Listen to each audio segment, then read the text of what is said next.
অবন্তী নগরের রাজা, তার নাম হলো সুবোধচন্দ্র।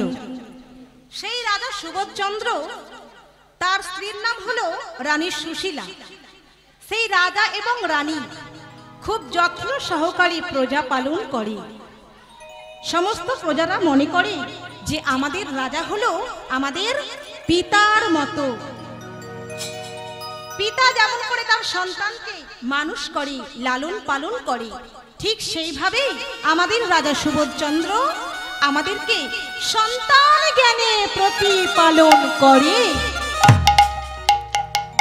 তাই প্রজারা সবাই সেই রাজাকে ভালোবাসে। কিন্তু মাগো, সেই রাজার মনে একটা দুঃখ ছিল। কি দুঃখ? মায়েরা বলুন তো, এখানে যতগুলো মা এবং বাবা বসে আছে, বলুন তো যে আপনাদের মনে কোনো দুঃখ নেই? কি আছে দুঃখ? দুঃখ ছাড়া মানুষ বাঁচবে না, তাই তো? প্রত্যেকটা মানুষের জীবনে কোনো না কোনো দুঃখ আছে। যেমন আধার আছে বলেই আলোর এত মর্যাদা, খারাপ আছে বলেই ভালোর এত মান মর্যাদা, ঠিক সেই রকমই দুঃখ আছে বলেই সুখের এত মান মর্যাদা। তাই রাজার মনে দুঃখটা কি? তার সবই আছে, কিন্তু তার একটা বাবা বলা সন্তান নেই। তাই রাজা সুবোধচন্দ্র তার গৃহদেবতা নারায়ণের চরণতলে অন্তরের বাসনা জানায় আর বলে, প্রভু গো, আমি কি কোনো সন্তান পাবো না? না চাইতে তুমি তো আমাকে সবই দিয়েছো, চাইলে হয়তো এত কিছু আমি পেতাম না, কিন্তু প্রভু গো, আমাকে আমাকে একটা সন্তান দিলে না প্রভু, একটা সন্তান আমাকে দাও না। তোমাদের সেবা পূজা কে করবে? আমরা যখন এই পৃথিবীতে থাকবো না, এই রাজ্যের ভার আমি কাকে দিয়ে যাব? এমনকি এই লক্ষ্মী নারায়ণের সেবার দায়িত্ব আমি কাকে দিয়ে যাব প্রভু? তাই তোমাদের সেবার জন্য একটা মাত্র সন্তান তুমি আমাকে দাও। জয় রাধে। ও মায়েরা, আজকে সুবোধচন্দ্র কি বলছে? চাওয়াটা দেখুন কেমন, যে এমন একটা সন্তান দাও সে যেন কৃষ্ণ বলা পাখি হয়, হরি বলা পাখি হয়, তোমাদের সেবা পূজা যেন করতে পারে। কিন্তু মায়েরা বলেন তো, আমরা ভগবানের কাছে কেমন সন্তান চাই? কি বলুন, গল্প করছেন তো? আমরা ভগবানের কাছে কেমন সন্তান চাই? হ্যাঁ, যেন সে সরকারি চাকরি করতে পারে। তাই তো বলে, এমন একটা সন্তান দাও মাসে সে যেন 50,000 টাকা ইনকাম করতে পারে। তাই তো, তাই আমরা ঠিক মতো চাইতে জানি না। শুনুন, ছোট্ট একটা গল্প বলছি। এখন একটা ব্রাহ্মণ খুব শিব ঠাকুরের ভক্ত, তার হরিনাম কৃষ্ণনাম করে ভিক্ষাবৃত্তি করে তার দিন কাটে। এবারে ওবারে ভিক্ষা করে যা কিছু পায় তাই দিয়ে শিব ঠাকুরের সেবা করে এবং নিজেরা সেবা করে। একদিন ভিক্ষা করতে গিয়ে দেখলো যে কোনো কিছুই সে ভিক্ষা পেল না। তখন সেই ব্রাহ্মণ ঠাকুর শিব ঠাকুরের কাছে এসে বলছে, দেখলে তো ভোলানাথ, আজকে আমি কিচ্ছু সেবা পাইনি, একটুকু আমি ভিক্ষা পাইনি, তোমাকে কি করে সেবা দেব আর আমি বা কিভাবে সেবা করব? আচ্ছা, আমাকে কি একটু রাজা করে দিতে পারছো না? সঙ্গে সঙ্গে শিব ঠাকুর এসে গেছে, বলছে, বৎস, কে? আমি হলাম শিব ঠাকুর, বলো তুমি কি চাও? তোমাকে আমি 3টি বর দেব। এই 3টি বরে তুমি রাজা হতে পারবে, এই 3টি বরে তুমি স্বর্গে বাস করতে পারবে, বলো তুমি কি চাও? তখন সেই ব্রাহ্মণটা বলছে, দাঁড়াও প্রভু, একটুখানি দাঁড়াও, আমি আগে আমার স্ত্রীর কাছ থেকে পারমিশনটা নিয়ে আসি। রাধে রাধে। তখন শিব ঠাকুর বলছে, হ্যাঁ যাও যাও, তুমি আগে গুরু পারমিশন নিয়ে আসো, আগে তুমি গুরু আজ্ঞা নিয়ে এসো, তারপরে বলবি কি চাস। তা এই বলে সেই ব্রাহ্মণ তার বউয়ের কাছে এসে বলছে, কই গো মালতী, শোনো শোনো শোনো। আরে শিব ঠাকুর না আমাকে 3টি বর দেবে বলেছে, তা বলো তো আমি প্রথম বর কি চাইবো? তখন তার স্ত্রী বলছে, শোনো স্বামী শোনো শোনো, তুমি না উল্টো পাল্টা কিছু চাইতে যেও না, আমার কথা শোনো। তুমি প্রথম কি চাইবে জানো?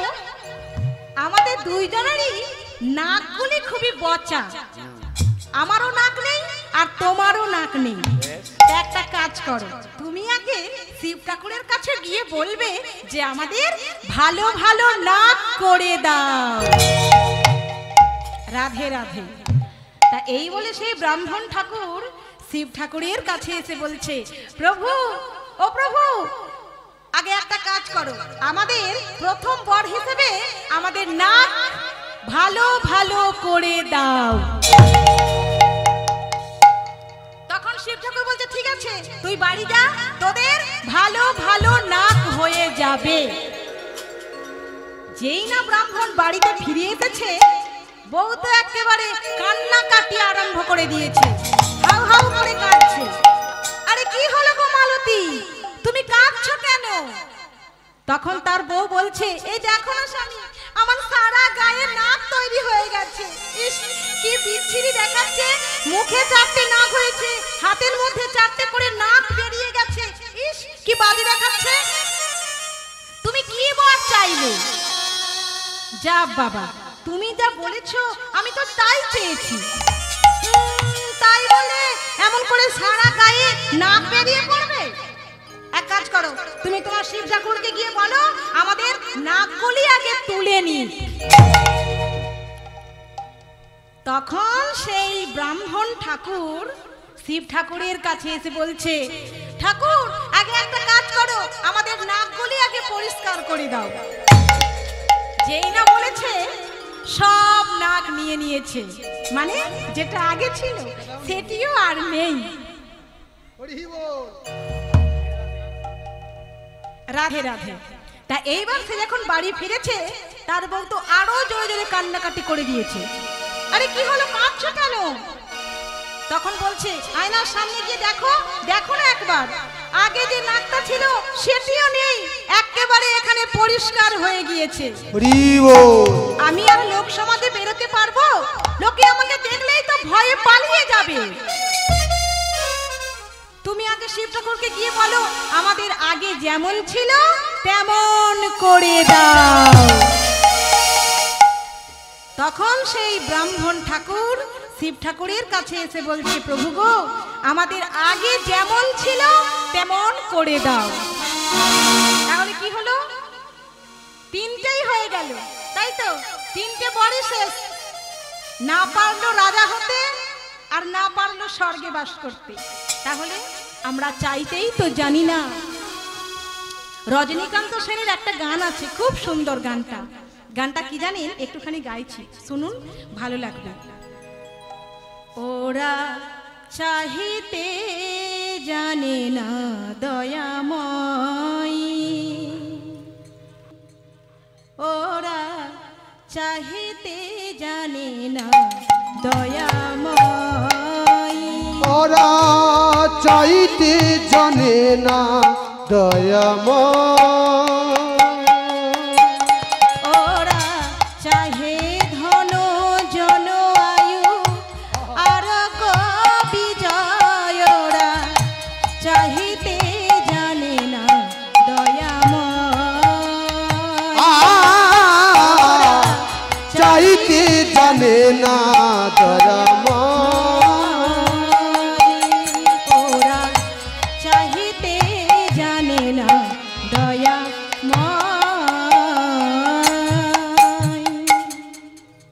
তাহলে আমরা ভগবানের কাছে চাইতে জানি না বলেই আমাদের এই দুর্গতি হয়েছে। আর আমরা ভগবানকে দোষ দিয়ে থাকি, ঠাকুর তুমি আমাকে কি দিলে, কেন আমার এই রকম হলো? কিন্তু মাগো, আমরা কি চাইতে জানি? চাইতে তো আমরা জানি না। তাই আজকে রাজা সুবোধচন্দ্র বলছে, আমার জন্য নয়, তোমার সেবার জন্য একটা সন্তান দাও। কিন্তু এত করে ডাকলো, কিছুতেই তাদের কৃপা হলো না। তখন সুবোধচন্দ্র বলছে, সুশীলা চলো আমরা এই রাজবেশ পরিত্যাগ করে যোগীর বেশ ধরে ওই বনের মাঝে গিয়ে হর পার্বতীর সাধনা করব। হরগৌরী খুব অল্পতেই সন্তুষ্ট হয়। তা এই বলি সকাল হতে না হতেই তারা রাজবেশ পরিত্যাগ করে যোগীর বেশ ধরে ওই বনের মাঝে গিয়ে সুশীলা করছে মহামায়ার সাধনা, আর এদিকে সুবোধচন্দ্র করছে শিব ঠাকুরের সাধনা। কেমন ভাবে আজকে রানী সুশীলা কেমন ভাবে মহামায়াকে ডাকছে, দুর্গা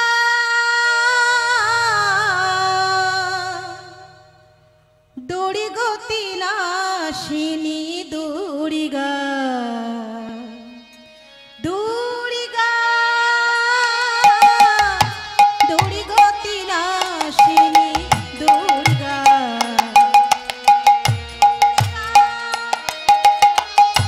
দুর্গতি নাশিনী দুর্গা ভয় ভব হারিণী দুঃখ বিনাশিনী ভয় ভব হারিণী দুঃখ বিনাশিনী মুন্ড মালিনী তুমি দুর্গা দুর্গা দুর্গতি নাশিনী দুর্গা দুর্গা দুর্গতি নাশিনী দুর্গা। আর এদিকে সুবোধচন্দ্র কেমন ভাবে শিব ঠাকুরকে ডাকছে, ওং নমঃ শিবায় ওম নমঃ শিবায় ওম নমঃ শিবায় ওম নমঃ শিবায় ওম নমঃ শিবায় ওম নমঃ শিবায় ওম নমঃ শিবায় ওম নমঃ শিবায় ওম নমঃ শিবায় ওম নমঃ শিবায় হর হর বম হর bomb bomb Har Har bomb Har Har bomb bomb ওম নমঃ শিবায় ওম নমঃ শিবায় হে ভোলানাথ নিতাই গৌর হরি বল।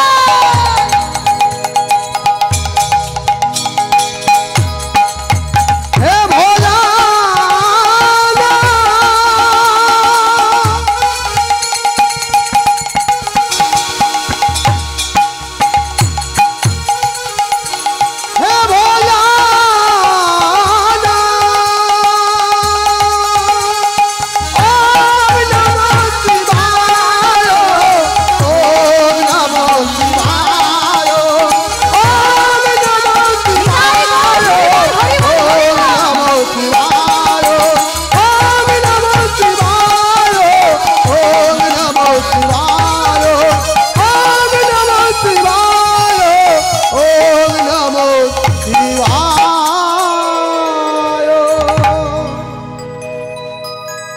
কৈলাস ধামে দুর্গা বলছে শিব ঠাকুরকে, বলছে প্রভু ওই মর্তের মাটিতে কে যেন তোমাকে ডাকছে, আমাদের কৈলাস ধাম একেবারে টলমল টলমল করে কাঁপছে।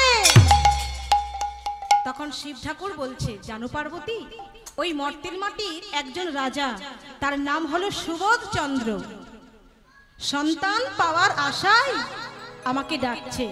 তাহলে স্বামী চলো না তাকে আমরা সন্তান দিয়ে আসি। না না, যতক্ষণ না নারায়ণ আদেশ করবে আমরা যেতে পারবো না। কেন কেন জানো, ওরা না 7 জনম আগে একটা খারাপ কাজ করেছিল। কি কাজ করেছিল প্রভু, কি কাজ জানো? 7 জন্ম আগে ওরা রাজা রানী ছিল। মহারাজ সুবোধচন্দ্র মুক্ত হস্তে সবাইকে দান করতে লাগলো।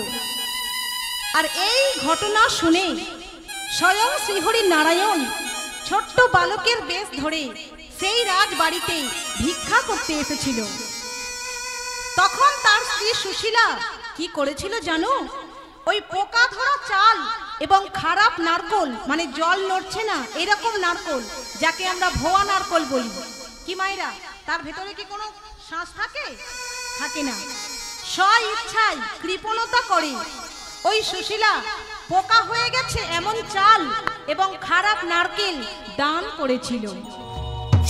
তখন ভগবান তাকে অভিশাপ দিয়েছিল যে 7 জন্ম তুমি কোনো সন্তান পাবে না, আর 7 জন্ম পরে যদিও তুমি সন্তান পাও সেই সন্তানের আয়ু হবে মাত্র 10 বছর।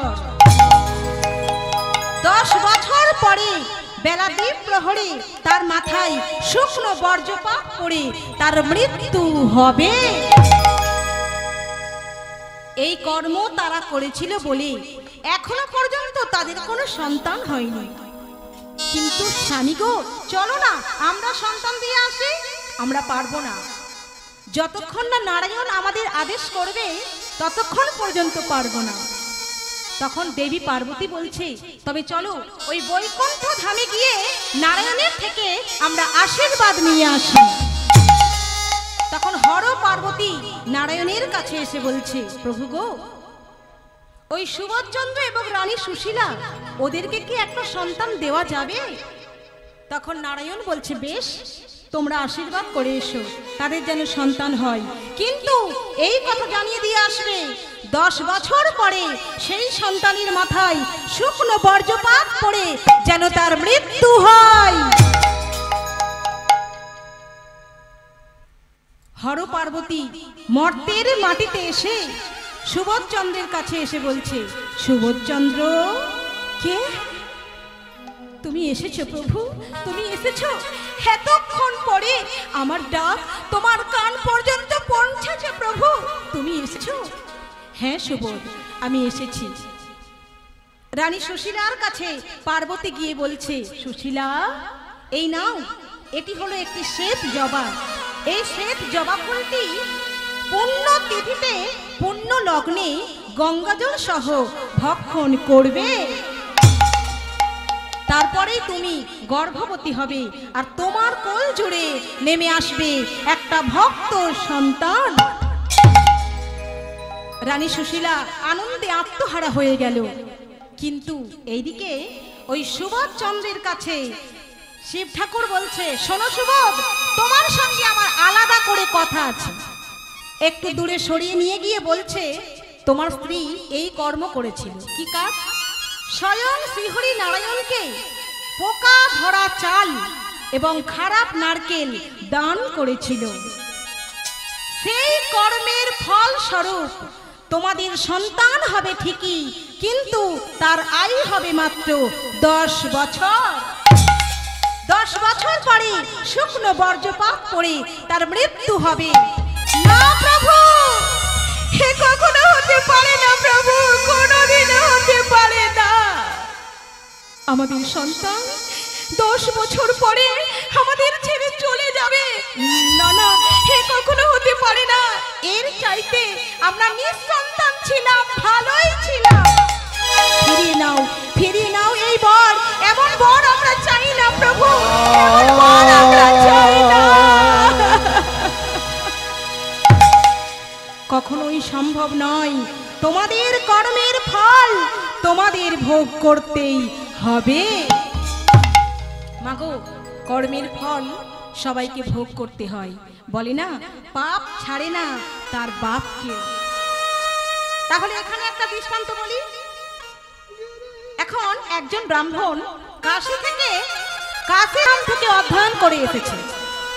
একটা রাজা তাকে ডেকে বলছে, ব্রাহ্মণ ঠাকুর, তুমি আমাদের রাজপ্রাসাদে থাকবে, আমাদের ঘরের বিগ্রহ সেবা পূজা করবে, আমি বেতন দিয়ে রাখবো। সেই ব্রাহ্মণ বলছে, না না, আমি কোন রকম সাহায্য নিতে চাই না, আমি মুক্ত স্বতন্ত্র থাকতে চাই। আমি আপনার রাজ্যেই থাকবো, কিন্তু আমি কোনো বেতন নেব না। আমি ভিক্ষাবৃত্তি করে যেটুকুনি অর্জন করতে পারবো সেটা দিয়েই আমি আমার জীবন ধারণ করব। তা এই বলে সেই ব্রাহ্মণ রাজপ্রাসাদের পেছনে পাতা দিয়ে একটি কুটির তৈরি করে সেখানে দিন যাপন করে। কিছুদিন পরে সেই রাজার ছেলের বিয়ে দেওয়া হলো। দূর দেশের এক রাজকুমারীর সাথে সেই রাজপুত্রের বিবাহ হলো। এবার সেই রাজকুমারী নতুন বউ ঘরে এসে তার আর ঘুম হচ্ছে না। রাত্রিকালে চলাফেরা করছে, ঘুম হচ্ছে না।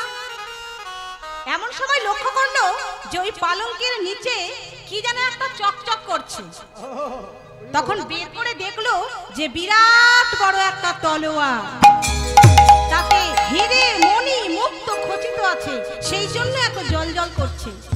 এবার তলোয়ারটা খুব ভারী, তো সেটাকে তুলে দেখতে দেখতে এমন সময় কি হলো, ওই তলোয়ারটি তার হাত থেকে খসে পড়ে গেল। কোথায় পড়লো? সেই রাজপুত্রের গলার ওপরে।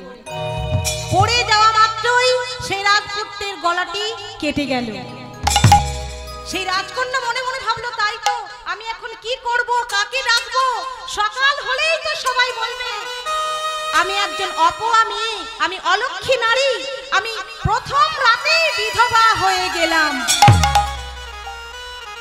এমন সময় ভোরবেলা লক্ষ্য করলো যে সেই ব্রাহ্মণ স্নান করে আর কুমণ্ডল করে জল নিয়ে যাচ্ছে। ঠিক সেই সময় সেই রাজকুমারীটি চিৎকার করে বলছে, বাঁচাও বাঁচাও, ধরো ধরো ধরো, ওকে, আমার স্বামীকে মেরে পালিয়ে গেল। বলার সঙ্গে সঙ্গে রাজপ্রহরীরা সেই ব্রাহ্মণকে ধরে ফেলেছে, ধরে বেঁধে ফেলেছে। এবার সকাল বেলায় রাজপ্রাসাদে বিচার হচ্ছে। বলো, তুমি কেন রাজপুত্রকে হত্যা করেছো? ব্রাহ্মণ বলছে, না না, আমি হত্যা করিনি, আমি তো রাজপ্রাসাদে কোনোদিনও প্রবেশই করিনি, আমি কেন হত্যা করতে যাব? এদিকে রাজকুমার বলছে, মহারাজ, আমার স্বামীর হত্যার প্রতিশোধ চাই। তখন মহারাজ কি করলো, সেই ব্রাহ্মণের হাত দুটি কেটে দিল। গভীর দুঃখে কাতর হয়ে সেই ব্রাহ্মণ কি করলো, সেই কাশীধামে যেখান থেকে শাস্ত্র অধ্যয়ন করেছিল সেখানে ফিরে গেল, সেখানে গিয়ে বসবাস করে। কিছুদিন পরে জানতে পারলো যে ওই কাশীধামে একটা ভালো জ্যোতিষী এসেছে। তখন তার কাছে গিয়ে বলছে, বলতে পারো প্রভু, বলতে পারো, আমি তো জীবনে কোনো অন্যায় করিনি, কোনো পাপ আমি করিনি, বিনা দোষে কেন আমার হাত দুটো কাটা গেল? তখন সেই জ্যোতিষী গণনা করে বলছে, শোনো, এইটা তোমার এই জন্মের ফল নয়, এটা হলো তোমার আগের জন্মের ফল। হরি বল, হরি বল। তা আগের জন্মে তুমি কি ছিলে? আগের জন্মে তুমি নিষ্ঠাবান ব্রাহ্মণ ছিলে। তুমি সবাইকে বলেছো যে আমি কাউকে কোনোদিনও মিথ্যা কথা বলবো না। একদিন কি হয়েছে, তুমি স্নান করে ফিরছো, ঠিক সেই সময় তোমার সামনে দিয়ে একটা গাভী ছুটতে ছুটতে চলে গেল। আর ঠিক তার পেছনে একটা কসাইও ছুটতে ছুটতে আসছে। তখন সেই কসাই জিজ্ঞাসা করছে, ব্রাহ্মণ, আপনি এইদিকে একটা গাভীকে যেতে দেখেছেন?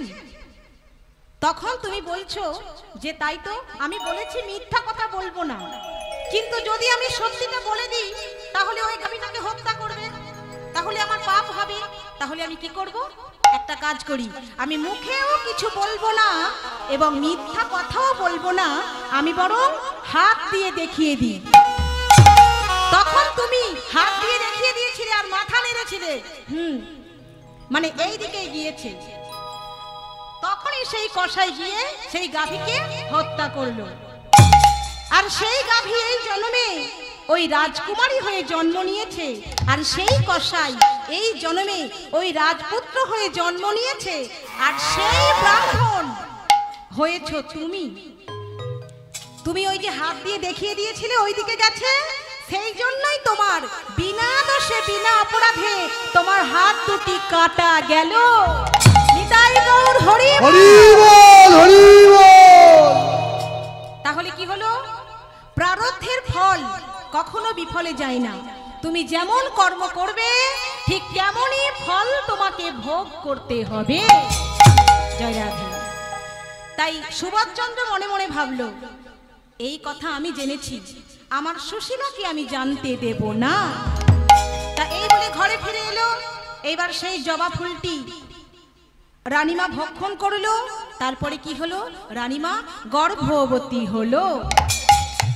ক্রমে ক্রমে দিন যায় 1-2 মাস, অনেক অনেক দিন যায় 1-2 মাস, ক্রমে ক্রমে দিন যায় 1-2 মাস, কমে কমে দিন যায় 1-2 মাস। ওই সন্তান সম্ভব মাতার মনেতে উল্লাস, সন্তান সবতা তারে মনেতে হইল, ওই সন্তান সম্ভব মাতার মনেতে উল্লাস, সন্তান সমতা মাতা মনেতে হইল।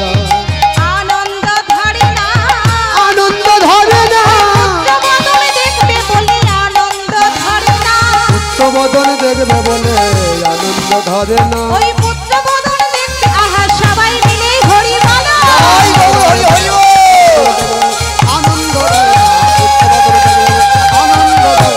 পুত্রবদন দেখবে বলে আনন্দ ধরে না, আনন্দ ধরে না, আনন্দ ধরে না। জয় রাধে। ও মায়েরা, গর্ভবতী হলে অনেক নিয়ম পালন করতে হয়, তাই না? কি আপনারা সবাই নিয়ম পালন করেন তো? 5 মাসে পঞ্চামৃত করেন, করেন তো? 7 মাসে 7 ভক্ষণ করেন। তাই এদিকে রানীমাও কি করছে? এক মনে এক ধ্যানে রাধা গোবিন্দকে ডেকে যাচ্ছে আর বলছে, আমার গর্ভের সন্তানটি যেন কৃষ্ণ ভক্ত হয়। তাই অনেক নিয়ম কানুন পালন করছে, দাস দাসীরা তার সেবা করছে, খুব যত্ন সহকারে রানী সুশীলা দিন যাপন করছে। তারপরে কি হলো? যখন 5 মাস হলো তখন দেহের মধ্যে অবসাদ আসে, ক্লান্তি আসে। কেন না? 5 মাস অবস্থায় সন্তানের সঙ্গে মায়ের নারীর যোগসূত্র তৈরি হয়। সেই জন্য সেই সময় গর্ভবতী মাকে ওই পঞ্চামৃত খেতে হয়, পঞ্চগব্য খেতে হয়। কিন্তু মাগো, এখন আমরা যেসব মায়েরা আছি না, আমরা আর পঞ্চামৃতও খাই না, আর ওই পঞ্চগব্যও খাই না। হরি বল, হরি বল। আরে সেই নিয়ম পালন করি না বলেই তো আমাদের দেশে আর সেই সব সন্তানের জন্ম হচ্ছে না। আমরা শুধু ওই মোবাইল ফোন দেখে সময় কাটাচ্ছি, কি মা, তাই তো? আর সেই সন্তান গর্ভ থেকে বেরিয়ে কি যেন একটা খুঁজে খুঁজে বেড়াচ্ছে, কি বলুন তো? ওই মোবাইল ফোনটাকে খুঁজছে। বেশ বেশ। বলছে গর্ভ অবস্থায় মা তো ফোন দেখেছিল, তাহলে সেই বড় ফোনটা কোথায় আছে, তাই তো? তারপরে কি হলো? ষষ্ঠ সপ্তম মাসি হইল যখন, ষষ্ঠ সপ্তম মাসি হইল যখন, ভগবত প্রসাদ সাদ খাইল তখন, ভগবতে প্রসাদ সাদ খাইল তখন, ভগবতে প্রসাদ সাদ খাইল তখন। ও মায়েরা, 7 মাসে 7 ভক্ষণ করতে হয়, তাই তো? তাই আজকে রানী সুশীলা কেমন 7 ভক্ষণ করছে? ভগবত প্রসাদ সাদ। সেটা আবার কেমন? নিরামিষ তরি তরকারি হবে, ব্রাহ্মণ বৈষ্ণব শিশু সমেত ভোজন করানো হবে, এবং ব্রাহ্মণ বৈষ্ণবদের উচ্ছিষ্ট মানে এটো সেবা করবে সেই রানী গর্ভবতী মা। তাকেই বলা হচ্ছে ভগবত প্রসাদ সাদ। কিন্তু মাগো, এখনকার যুগে না আমরা আর সেই নিরামিষ তরি তরকারি দিয়ে স্বাদ ভক্ষণ করি না, তাই না? এখন হচ্ছে মনের স্বাদ। তোমার কি ইচ্ছা হয়েছে বলো? পাঁঠার মাংস, মাছের কালিয়া, কুরমা সব হবে, তাই তো? তাহলে গর্ভে সন্তান থাকতে আমরা কি খাচ্ছি? ছাগল, তাই তো? সেই সন্তানের জ্ঞান বুদ্ধি যদি ওই ছাগলের মতো হয়ে থাকে, কি মায়েরা আমরা কি করি? ভগবানকে দোষ দিই, তাই না? হে ভগবান, আমার ভাগ্যে কেমন ছেলে দিয়েছো, একে আমি যদি মারতে যাই উল্টে আমাকে মারতে আসে। দোষটা কার মাগো? আমাদের না? দোষটা হলো আমাদের, কিন্তু আমরা ভগবানকে দোষ দিয়ে থাকি। এই 7 মাস অবস্থায় নিরামিষ তরিতরকারি কেন ভোজন করানো হয়? 7 মাস বয়সে সন্তানের কক্ষি তৈরি হয়, মানে খাওয়ার যে পাকস্থলী সেটি তৈরি হয়ে যায়। সেই জন্য 7 মাসে 7 ভক্ষণ করাতে হয় গর্ভবতী মহিলাকে। এবং নিরামিষ কেন খাওয়াতে হয় ভালো করে শুনুন ভক্তমণ্ডলী, মায়েরা, বাবারা। এই 7 মাস বয়সে না প্রত্যেক মায়ের গর্ভে ভগবান কৃষ্ণ ওই সন্তানকে দর্শন দিতে আসে। কবে থেকে জানেন? যেদিন ওই উত্তরার গর্ভে পরীক্ষিত মহারাজ ছিলেন, সেই দিন ওই কুরুক্ষেত্রের মাঠে সকলের মৃত্যু হয়ে গেল। জীবিত ছিল মাত্র 5 জন পঞ্চ পাণ্ডব, এছাড়া আর কেউ বেঁচে ছিল না। তখন দ্রোণাচার্যের পুত্র অশ্বত্থামা মনে মনে ভাবলো, ওদের তো আর কেউ বেঁচে রইল না। একজন এসে বলছে, না গো অশ্বত্থামা, শোনো, ওদের যে বৌমা আছে না, তার নাম হলো উত্তরা, তার গর্ভে একটা সন্তান আছে, সে 7 মাসের গর্ভবতী। তখন বলছে, ও তাহলে আরো একজন বেঁচে আছে। তখন সেই অশ্বত্থামা কি করলো? ব্রহ্মাস্ত্র নিক্ষেপ করলো ওই উত্তরার গর্ভের মধ্যে। যা, উত্তরার গর্ভে যে সন্তান আছে তাকে তুই নষ্ট করে দে, নষ্ট করে দে, নষ্ট করে দে। সঙ্গে সঙ্গে উত্তরা তার গর্ভ যন্ত্রণা নিয়ে ছুটতে ছুটতে গিয়ে ভগবানের কাছে গিয়ে বলছে, কৃষ্ণ, আমার সন্তানকে তুমি বাঁচাও, রক্ষা করো। আমার সন্তান যদি মারা যায় দোষটা আমার হবে না, দোষটা হবে শুধুমাত্র তোমার। কারণ যে পক্ষে কৃষ্ণ রয় সেই পক্ষে কি কোনোদিনও অমঙ্গল হয়? তাই তুমি আমার সন্তানকে বাঁচাও প্রভু, তুমি আমার সন্তানকে রক্ষা করো। তুমি যদি ভগবান ভক্তেরি প্রাণ, তবে কেন দুঃখ দাও? হরি বল, হরি বল। আমায় তবে কেন দুঃখ দাও? তুমি যদি ভগবান ভক্তেরি প্রাণ, তবে কেন দুঃখ দাও? ওগো ভগবান, তবে কেন দুঃখ দাও? তুমি যদি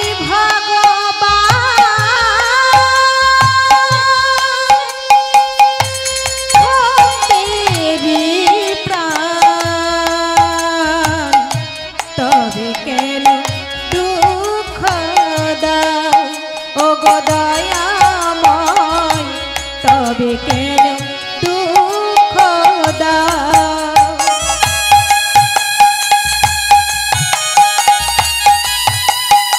নিতাই গৌর হরি বল, হরি বল।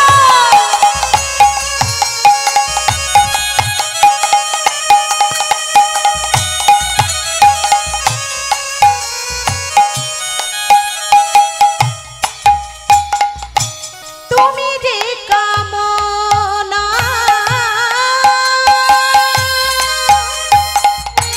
তুমি যে বাসনা, সকলি যে তোমারি দান।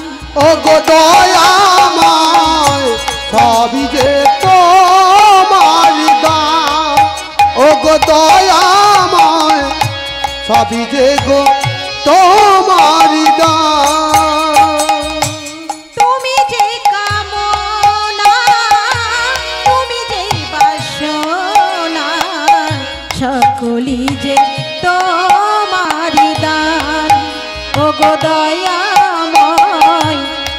সকলি যে তোমারি দান।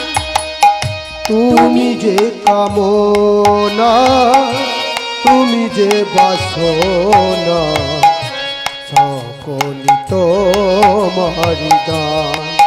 ও গো দয়াময় সকলি তোমারি দান। ও গো দয়াময় সকলি তোমারি দান। তুমি যে ভগবান ভক্তের প্রাণ, তবে কেন দুঃখ দাও। ও গো দয়াময় তবে কেন দুঃখ দাও।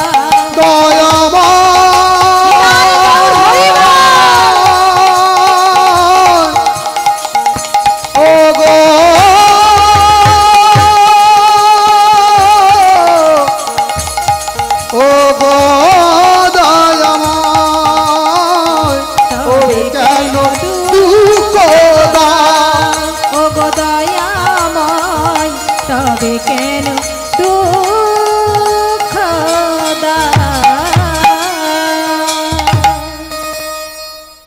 সঙ্গে সঙ্গে ভগবান কৃষ্ণ সেই উত্তরার গর্ভে প্রবেশ করেছে।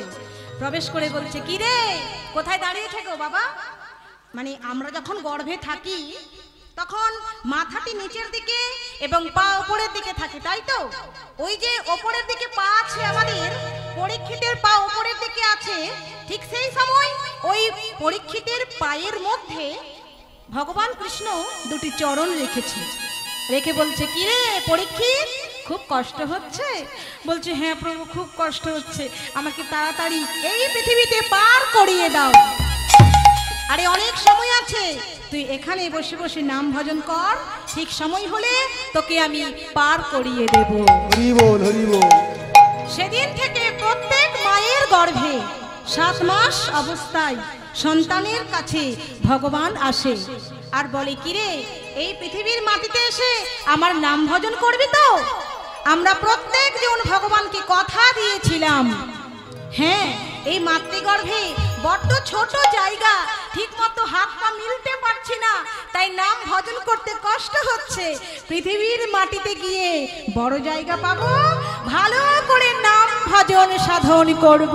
হরি বল, হরি বল। কিন্তু মাগো, আমরা যেই না পৃথিবীর মাটিতে জন্ম নিলাম, ওয়া ওয়া করে কেঁদে উঠলাম, মায়া আমাদের গ্রাস করে নিল, আর ভগবানকে দেওয়া কথা আমরা ভুলে গেলাম। তাই কেউ আমরা নাম ভজন সাধন করতে পারলাম না। রাধে রাধে জনিতাই। তাই 7 মাস বয়সে ভগবান গর্ভের মধ্যে আসে, সেই জন্য নিরামিষ তরি তরকারি করিয়ে স্বাদ ভক্ষণ করাতে হয়। তাই রানীমা ভক্তিমতী, তাই রানী সুশীলা ভগবত প্রসাদ স্বাদ গ্রহণ করলো। তারপর কি হলো? 7 মাস কেটে গেল, 8 মাস 9 মাস যখন বয়স, তখন হরে কৃষ্ণ মহামন্ত্র নাম জপ করতে লাগলো। কেন? আমি যদি হরিনাম করি, আমার গর্ভে সন্তানটাও হরিনাম করবে। তারপরে কি হলো?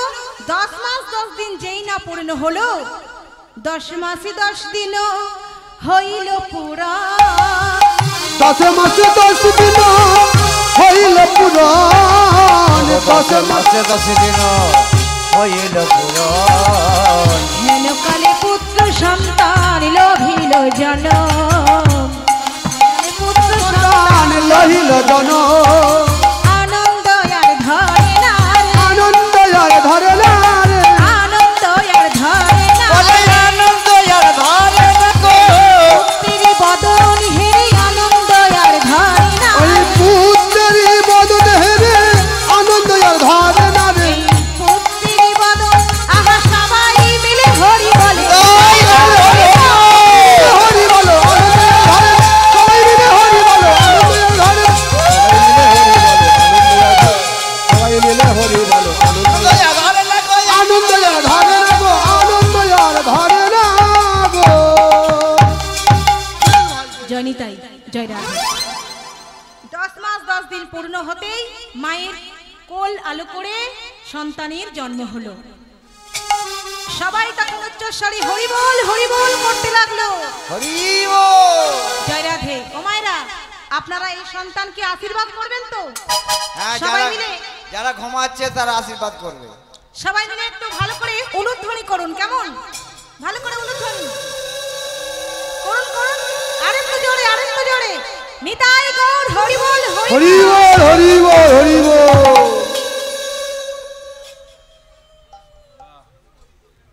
আচ্ছা এবার বলো তো, এই সন্তানের কি নাম রাখা যাবে? মায়েরা বলতে পারবে, ভালো ভালো ভালো সিরিয়াল দেখে, বলো। পাপাই। কি পাপাই? ওরে বাপ রে বাপ, পাপকে ঘরে ডাকবো না, অন্য নাম বলো। কি মায়েরা বলো তো একটা নাম ভালো দেখে, এত সিরিয়াল দেখো, বলতে পারছো না, বলো কি হলো, একটা নাম বলো। কে বললো? একটু জোরে বলো, শুনতে পাচ্ছি না। আসলে কি বলুন তো, আপনাদের দোষ নয়, আমার দোষ, একটু কানে কম শুনি তো, সেই জন্য। রাধে রাধে। কি নাম বললেন, একটু বলুন জোরে। সুশীলা। এটা হচ্ছে পুত্র সন্তান, তাহলে এর কি নাম হবে? মহারাজ মনে মনে ভাবলো, এই সন্তান তো আমার মাত্র 10 বছর বাঁচবে, তাহলে এখন থেকে এই সন্তানকে ওই হরির চরণের দাস করে দিলাম। আজ থেকে এর নাম রাখলাম হরি দাস। হরি হরি হরিদাস। আজ থেকে এর নাম দিলাম নাম পেলা হরিদাস।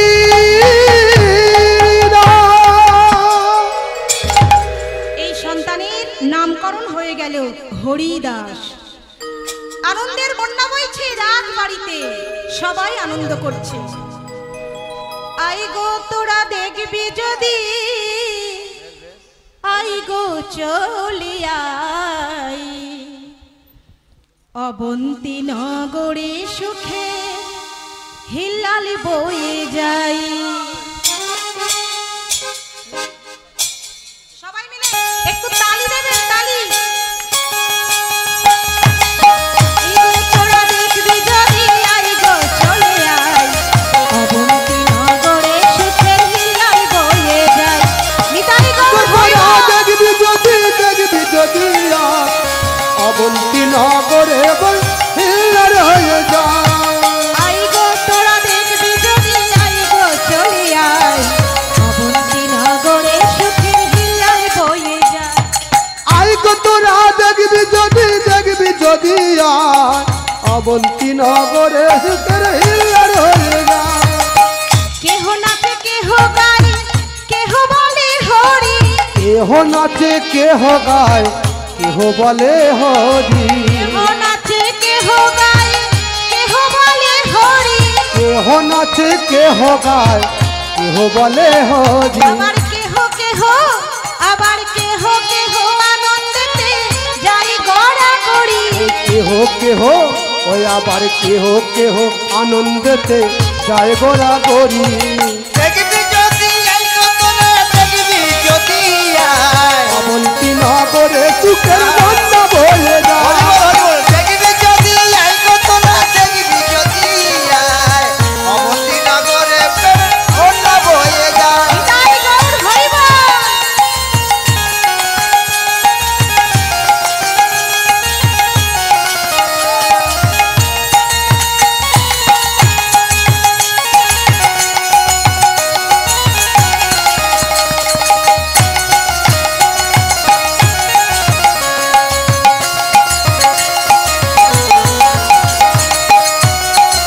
সবাইরা, সবাই তালি দিচ্ছেন তো?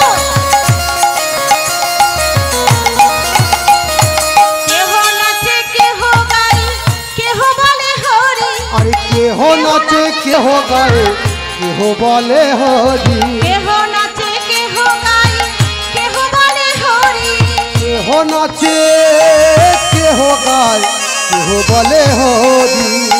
আবার কেহ কেহ আনন্দেতে যাই গড়া করি।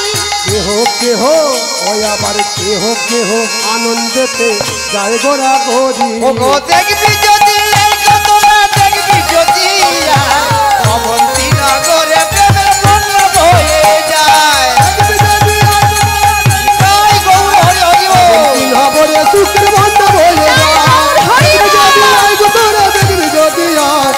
অবন্তী নগরে সুখের বন্যা হয়ে যায় ওগো দেখবি যদি এই ঘটনা দেখবি যদি অবন্তী নগরে প্রেমের বন্যা বয়ে বন্যা হয়ে যায়।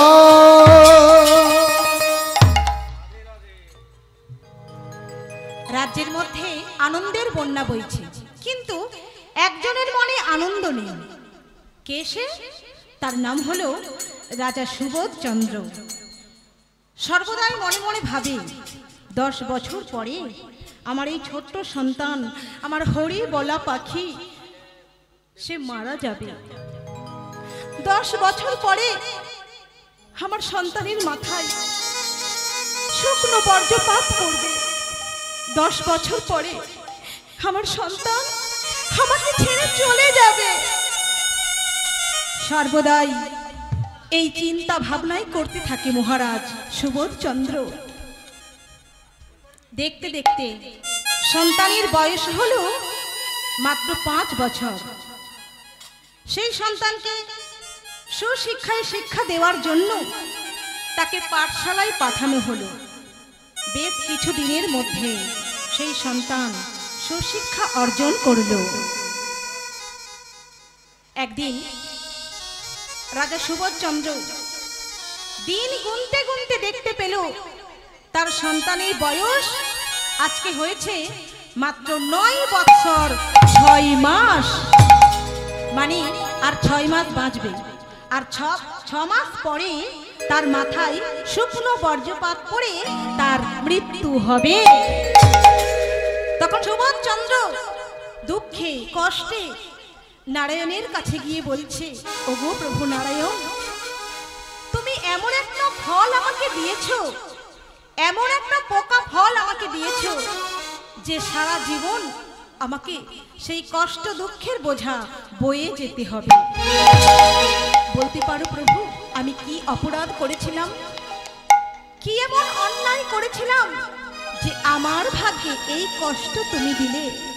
কোন অপরাধের ফলে আমার ছোট্ট সন্তান, আমার হরি বলা পাখি, ছোট্ট হরিদাসের মাথায় শুকনো বর্জ্যপাত পড়বে?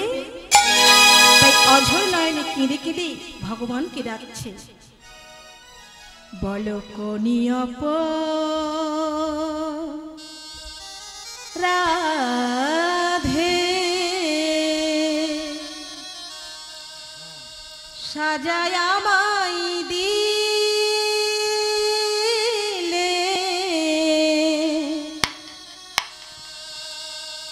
বলো বলো হে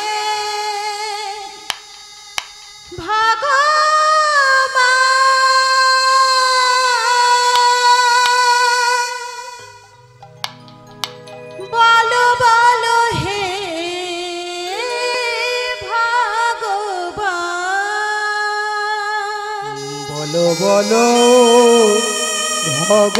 ভগবান, বলো বলো ও ভগবান,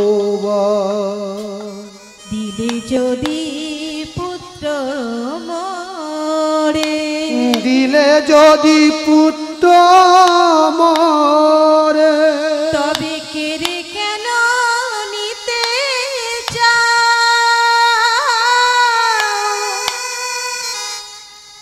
কোন অপরাধে বলো সাজায় আমায় দিতে চাও? কেন আমার এত বড় সর্বনাশ হলো বলো প্রভু?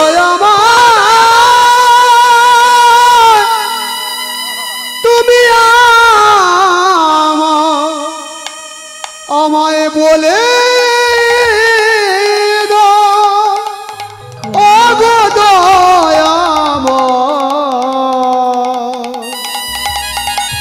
আমায় বলে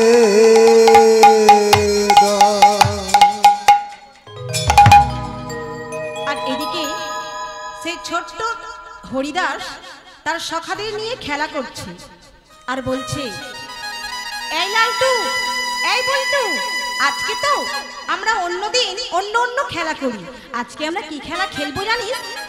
এই হরিদাস, আজকে কি খেলা খেলবো? তবে শোন, আজকে না আমরা হরিনামের খেলা খেলবো। আরে এই হরিদাস, হরিনামের খেলা খেলতে গেলে তো খোল লাগবে, তাহলে খোল কোথায় পাবো? কেন, আমাদের এই দেহ খোল, এই দেহ খোলটাকে বাজিয়ে বাজিয়ে হরিনামের খেলা খেলবো। আর করতাল কোথায় পাবো? কেন, তাই আজকে সেই হরিদাস হরি খেলা খেলতে খেলতে ছুটতে ছুটতে এসে বলছে, মা, ও মা, আমার প্রচন্ড ক্ষুধা পেয়েছে, আমায় তুমি তাড়াতাড়ি খেতে দাও। মা সুশীলা সেই সন্তানকে নিজের হাতে খাইয়ে দিয়ে সন্তানকে নিয়ে বিছানায় ঘুমিয়ে আছে। আর ঠিক সেই সময় রাজা সুবোধচন্দ্র সেই কক্ষে প্রবেশ করে দেখলো একজন অভাগিনী মা তার সন্তানকে জড়িয়ে ধরে ঘুমিয়ে আছে। তখন সেই সুবোধচন্দ্র বলছে, সুশীলা, তুমি এমন করে ওই মায়ার পাখিকে এমন করে জড়িয়ে ধরে ঘুমিয়ে থেকো না, তোমার ওই মায়ার পাখি ওই হরিদাস আর কিছুদিন পরে, আর 6 মাস পরে তোমাকে ছেড়ে, আমাকে ছেড়ে চলে যাবে। 10 বছর পূরণ হওয়ার সঙ্গে সঙ্গে ওর মাথায় বর্জ্যপাত পড়ে মারা যাবে। সঙ্গে সঙ্গে সুশীলা ঘুম থেকে উঠে বলছে, না স্বামী, এ কখনো হতে পারে না, হে আমি বিশ্বাস করি না। আমার সন্তান হরিদাস যে সর্বদাই হরিনাম করে, যে সর্বদাই কৃষ্ণ নাম করে, তার কখনো এমন দশা হতে পারে না। মা বাবার কান্নাকাটি শুনে সন্তানের ঘুম ভেঙে গেল। ছোট্ট হরিদাস উঠে বলছে, মা, তুমি এমন করে কাঁদছো কেন? বাবা, তুমি এমন করে কাঁদছো কেন? তখন সুবোধচন্দ্র বলছে, জানিস হরিদাস, তোর বয়স মাত্র 9 বছর 6 মাস, আর 6 মাস পরে তোর মাথায় শুকনো বর্জ্যপাত করে তোর মৃত্যু হবে। তখন ছোট্ট হরিদাস বলছে, শোনো, তোমাদের চোখের সামনে যদি আমার মাথায় বর্জ্যপাত পড়ে তোমরা সহ্য করতে পারবে না, তার চেয়ে বরং আমাকে আমাকে সুন্দর করে সাজিয়ে দাও, আমার সর্বাঙ্গে হরে কৃষ্ণ নাম লিখে দাও, আমাকে বৈষ্ণবের বেশে সাজিয়ে দাও, আমি পাড়ায় পাড়ায় নগরে নগরে ভিক্ষা করে বেড়াবো, আমি তীর্থে তীর্থে ভ্রমণ করব। তারপরেও যদি আমার মৃত্যু হয় তো হয়ে গেল, আমি মৃত্যুকে একদম ভয় পাই না। আর যদি আমার মৃত্যু না হয়, যদি আমি মৃত্যুকে জয় করতে পারি, তাহলে তোমাদের সন্তান তোমাদের কোলে আবার ফিরে আসব। এই বলে মা সুশীলা চোখের জলকে গোপন রেখে সেই ছেলেকে সুন্দর করে সাজিয়ে দিচ্ছে। আজকে হরিদাস বলছে, কেমন করে সাজাবে জানো?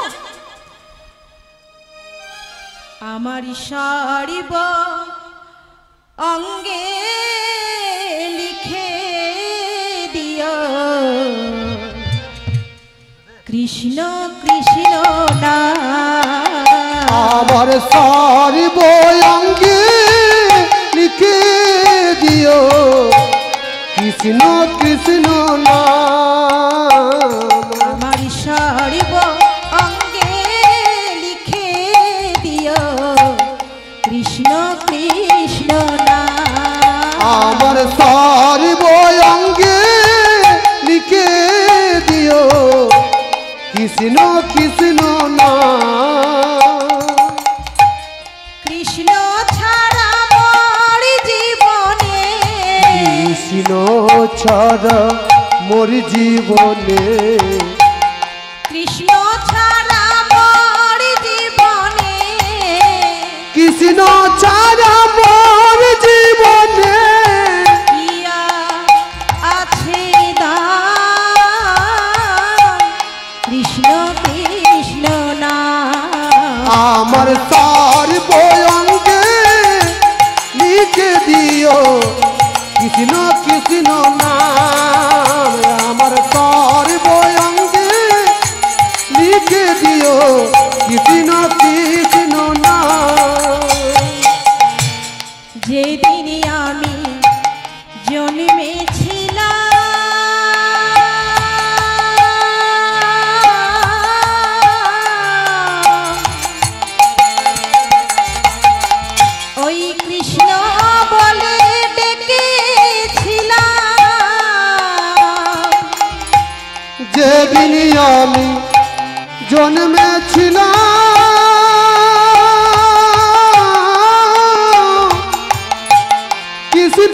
বলে ডেকেছিলাম।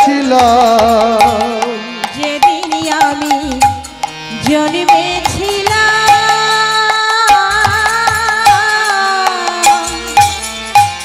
কৃষ্ণ বলে ডেকেছিলাম, ওই কৃষ্ণ ছাড়া মোর জীবন আর কৃষ্ণ ছাড়া মোর জীবনে কি আর আছে দাম, কৃষ্ণ কৃষ্ণ না আমার সারি বয়ঙ্কে লিখে দিও কৃষ্ণ কৃষ্ণ না। আমার সারি বয়ঙ্কে লিখে দিও কৃষ্ণ কৃষ্ণ না। আমার কৃষ্ণ কৃষ্ণ না, আমার কৃষ্ণ কৃষ্ণ না।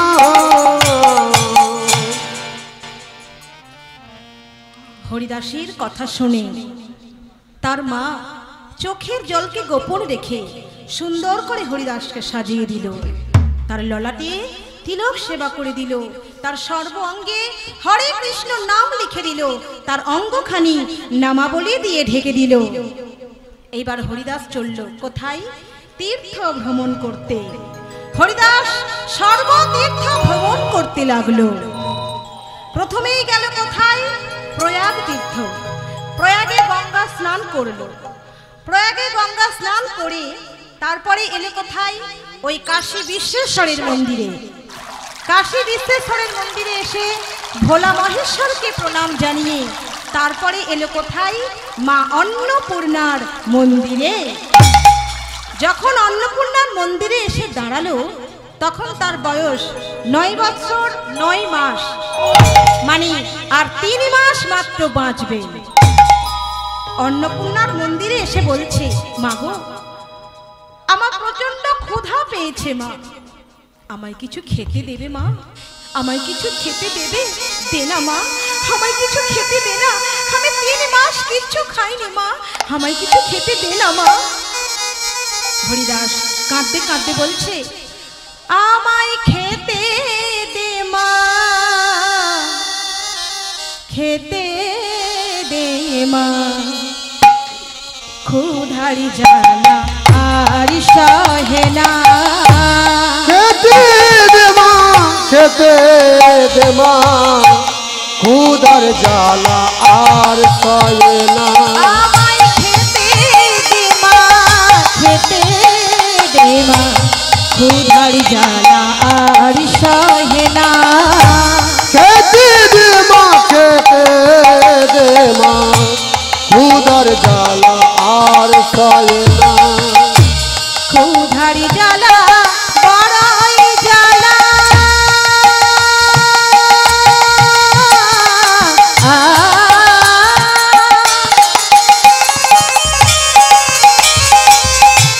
ক্ষুধার জ্বালা আর সহে না।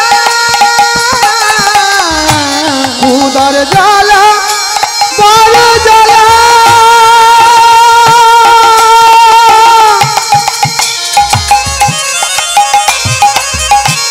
ক্ষুধার জ্বালা আর সহে না। আমায় খেতে দে মা, খেতে দে মা, ক্ষুধার জ্বালা আর সহে না। আমায় খেতে দে মা, খেতে দে মা, ক্ষুধার জ্বালা আর সহে না। খেতে দে মা, খেতে দে মা, ক্ষুধার জ্বালা আর সহে না। মা অন্নপূর্ণা দর্শন দিয়ে বলছে, হরিদাস, হরিদাসের জন্য সোনার থালায় করে সুন্দর অনেক মিষ্টান্ন অনেক ফল নিয়ে এসে বলছে, হরিদাস এই নে সেবা কর, আমি তোকে আশীর্বাদ করছি হরিদাস, যেই 3 মাস তুই বাঁচবি ওই 3 মাস তোর ক্ষুধা তৃষ্ণার জ্বালা থাকবে না। আর আমি তোকে আশীর্বাদ করছি হরিদাস, তোর মাথায় বর্জ্যপাত পড়বে না। 10 বছরের জায়গায় তোর লক্ষ বৎসর পরমায়ু হবে। হরিদাস সেবা করে সেইখান থেকে আবার চলল। ছুটতে ছুটতে হাঁটতে হাঁটতে নাম ভজন করতে করতে চলেছে।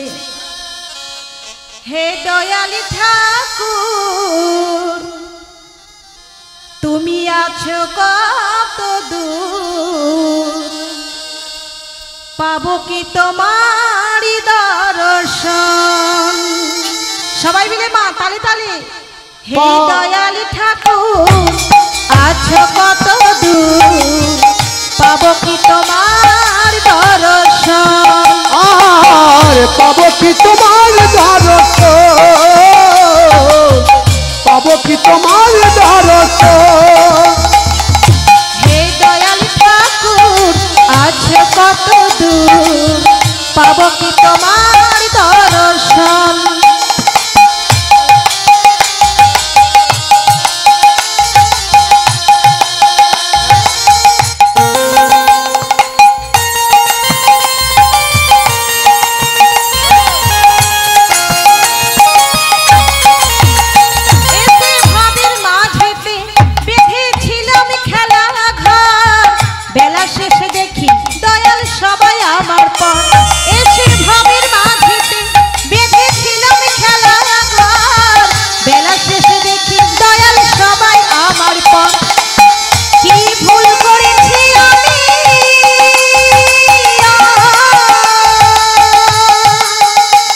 ভুল করেছি আমি, ও কি ভুল করেছি আমি, ওই না সারাটা জীবন। হে দয়ালি ঠাকুর, আছো কত দূর, পাবো কি তোমার দর্শন। আর পাবো কি তোমার দর্শন, পাবো কি তোমার দর্শন। আমার মনেরই আশা দয়াল তোমারে জানাই, ওরা চরণ ছাড়া কিছুই না আর চাই। আমার মনেরই আশা দয়াল তোমারে জানাই, ওরা চরণ ছাড়া কিছুই রে আর নাই। কি ভুল করেছি আমি,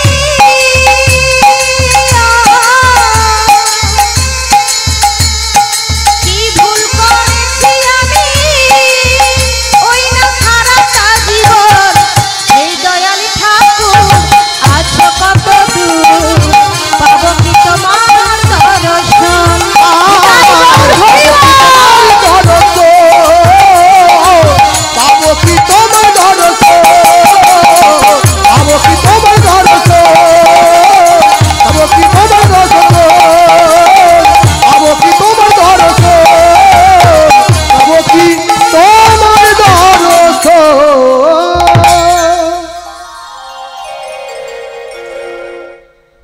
হরিদাস ছুটতে ছুটতে হাঁটতে হাঁটতে নাচতে নাচতে চলেছে। সমস্ত তীর্থস্থান ভ্রমণ করতে করতে করতে করতে অবশেষে কোথায় এলো? ওই গুজরাটের সোমনাথ মন্দিরে, যেখানে নারায়ণ এবং ভোলা মহেশ্বর একই সাথে বিরাজ করছে। সেই গুজরাটের সোমনাথ মন্দিরে যখন এসে দাঁড়ালো, তখন তার বয়স মানে 10 বছর ছুঁই ছুঁই, আর 3 দিন মাত্র বাকি। আর 3 দিন বাকি, 3 দিন পরে তার মাথায় বর্জ্যপাত পড়বে। তখন হরিদাস সেই মন্দিরে বসে বসে ভগবানকে ডাকছে আর বলছে, হে ভগবান, আর 3 দিন পরে আমার মৃত্যু হবে, তুমি আমাকে শক্তি দাও, আমি যেন মৃত্যুকে ভয় না পাই, আমি যেন হাসি মুখে মৃত্যুকে বরণ করতে পারি। তাই আজকে হরিদাস বলছে, আধারি জামি একা আমি, খুঁজি গো তোমায়, হরি বল হরি বল। হাতি ধরে পার করে নিও গো আমায়। ধরে পার করে নিও গো আমার। আধার জানি একা আমি খুঁজি গো তোমার, হাত ধরে পার করে দিও গো আমার। ও দয়াল হাত ধরে পার করে দিও গো আমার। রাধারমণ মদন মোহন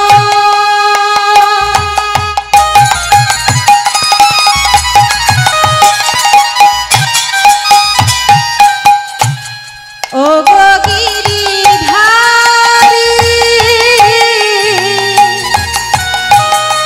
অহরহ বংশীধ্বনি শুনি গো তোমারি।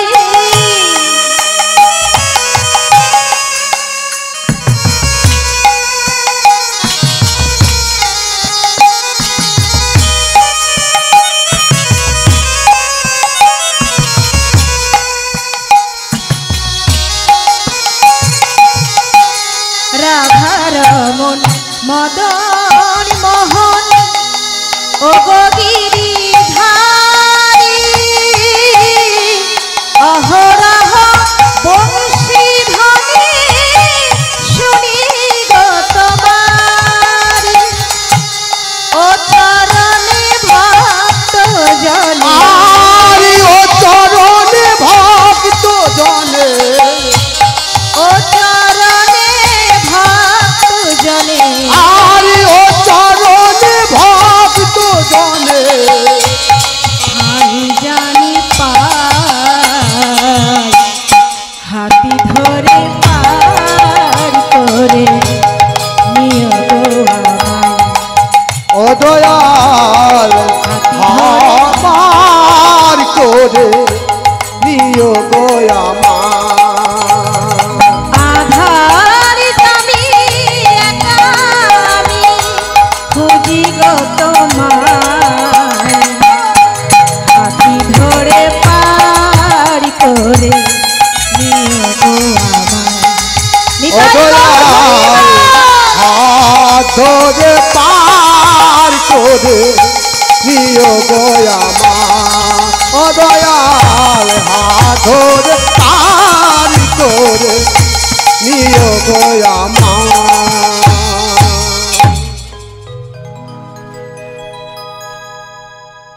এমন সুন্দর কাতর কণ্ঠে হরিনাম সংকীর্তন শুনতে পেল কে?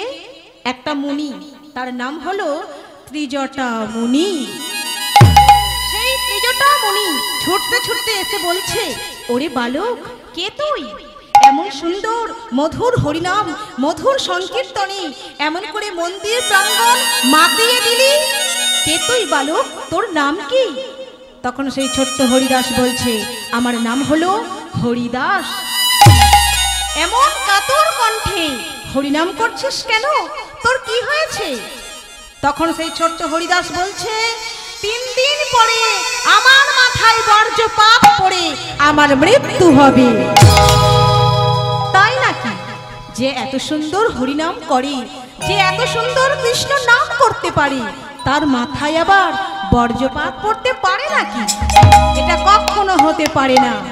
শোন হরিদাস, এমন করে হরিনাম করলে হবে না, তোকে দীক্ষা নিতে হবে, তারপরে হরিবাসর তৈরি করে হরিনাম গাইতে হবে। কিন্তু আমাকে আমাকে কে দীক্ষা দেবে? কেন আমি তোকে দীক্ষা দেব? সঙ্গে সঙ্গে হরিদাস গঙ্গার জলে স্নান করে আসলো। এদিকে ত্রিজটা মুনি তার কর্ণে দিল মধুর হরিনাম সংকীর্তনের দীক্ষা। হরে কৃষ্ণ মহামন্ত্র নাম, এই 16 নাম 32 অক্ষর তার কর্ণমূলে দীক্ষা দিল। এরপর বলছে, তোকে হরিবাসর তৈরি করতে হবে, হরিবাসর তৈরি করে হরিনাম গাইতে হবে। দেখি কার ক্ষমতা আছে হরিবাসরের মধ্যে তোর মাথায় বর্জ্যপাত ফেলবে। কিন্তু গুরুদেব, আমি তো জানি না যে হরিবাসর তৈরি করতে কি কি লাগে। ওরে হরিদাস, আমি তোকে বলে দেব হরিবাসর তৈরি করতে কি কি লাগবে। শোন, হরিবাসর তৈরি করতে প্রথমেই লাগবে কদলি। ও মায়েরা, কদলি কি গো?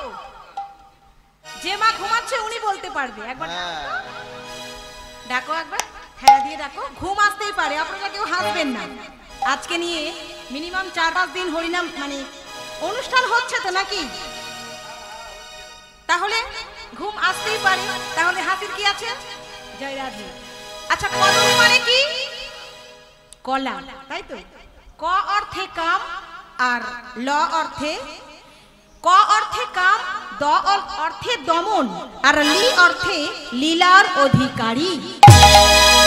যিনি হলেন কাম দমন লীলার অধিকারী তিনিই হলেন কদলি। তাই প্রথমেই লাগবে কদলি মানে কলা। কলা লাগবে, 1 ছড়া কলা লাগবে। সঙ্গে সঙ্গে হরিদাস 1 ছড়া কলা নিয়ে চলে আসলো। এইবার কি লাগবে? এইবার লাগবে 4 তাল কাদার ডালা। কাদার ডালা? যা বাবা, কাদার ডালা আবার হরিবাসরে লাগবে? বলছে হ্যাঁ রে হরিদাস, লাগবে। তাহলে 4টে কাদার ডালা নিয়ে আসলো। নিয়ে এসে বলছে, আচ্ছা গুরুদেব, এগুলি কি? এগুলি হলো 4 বেদ, ঋক, সাম, যদু, অথর্ব। এই হলো 4 বেদ। এইবার কি লাগবে?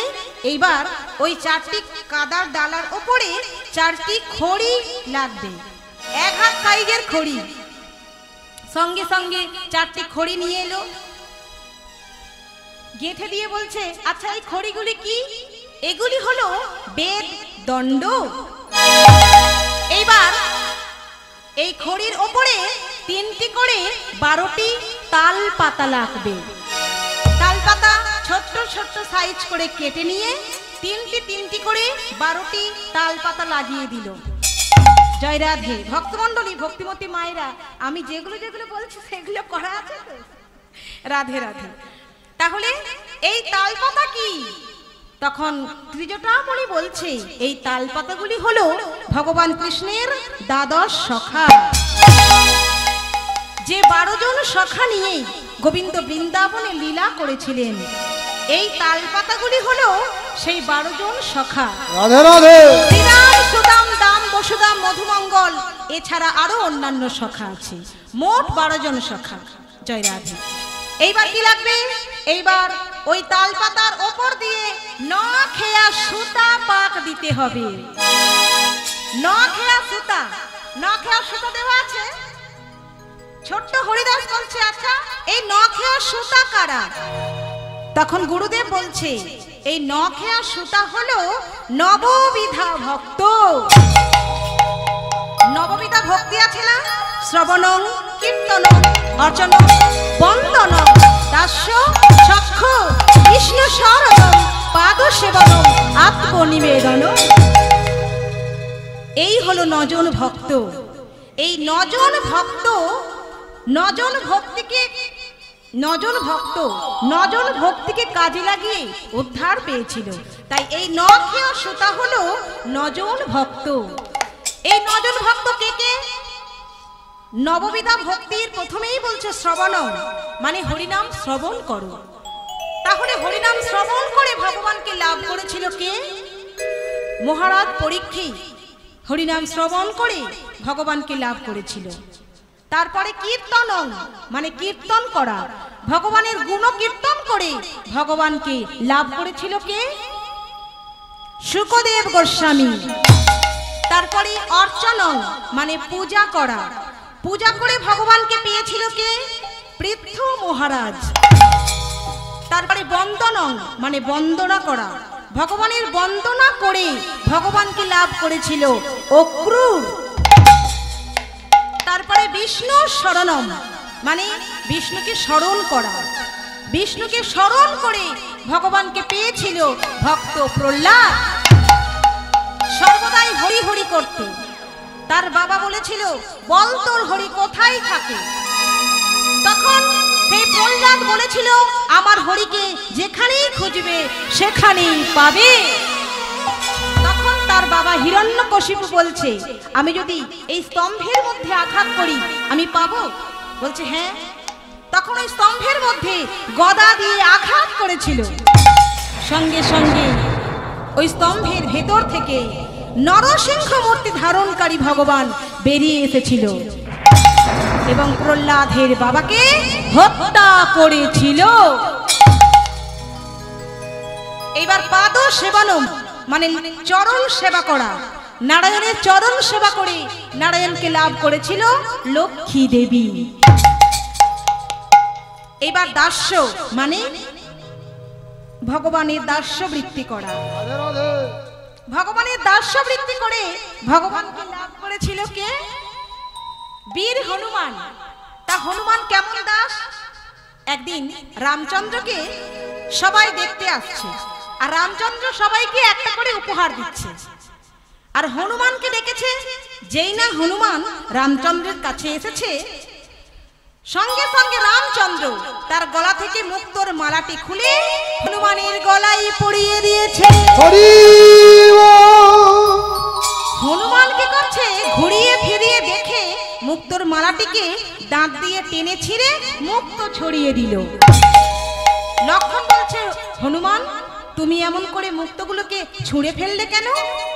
তখন হনুমান বলছে, এই মুক্তোর মধ্যে কোথাও আমার প্রভু রামের নাম লেখা নেই, সেই জন্য আমি ছিঁড়ে ফেলেছি। তখন লক্ষণ বলছে, ও তাহলে তোমার এই দেহের মধ্যেও তো কোথাও আমার দাদার নাম লেখা নেই, তাহলে তুমি এই শরীরটা ধরে বেঁচে আছো কি করে? তখন সেই হনুমান বলছে, কি বললে?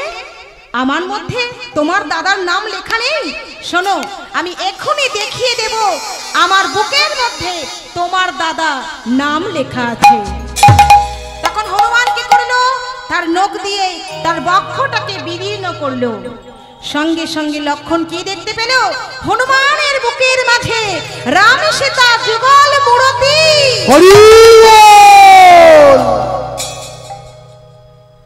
তাই দাস্য বৃত্তি করে ভগবানকে লাভ করেছিল হনুমান।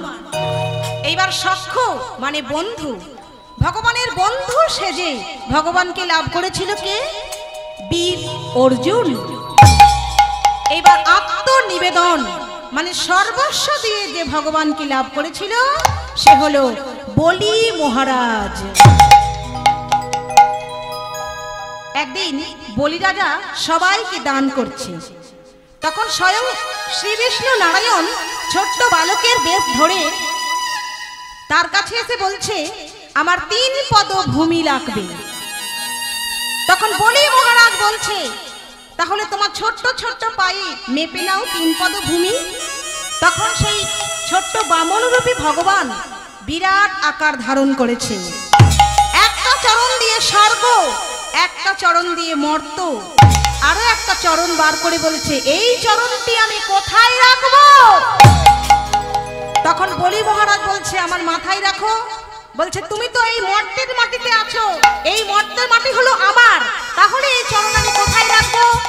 তখন বলি রাজার পাতাল প্রবেশ ঘটেছিল, আর পাতালের মধ্যে স্বয়ং শ্রীহরি নারায়ণ বলি রাজার মাথার উপরে চরণটি রেখেছিল। তারপরে যখন চলে যাচ্ছে তখন বলছে, বলি তোমাকে আমি একটা দিয়ে যাব, স্বর্গমর্ত পাতাল 3টেই নিয়ে যাব না, 3টের মধ্যে একটা রেখে যাব, বলো তুমি কি চাও? তখন বলি মহারাজ বলছে, আমি কিছুই চাই না, আমি শুধুমাত্র তোমাকে চাই। বলছে, ও তুমি তো বেশ চালাক দেখছি, স্বর্গমর্ত পাতালের রাজা এখন আমি হয়ে গেলাম, আর তুমি কিনা আমাকেই চাইছো, তাহলে তো স্বর্গমর্ত পাতাল তোমারই থেকে গেল, তাহলে আমাকে নিয়ে তুমি কোথায় রাখবে? কোথায় রাখবো জানো? তোমায় হৃদি মাঝারে রাখিব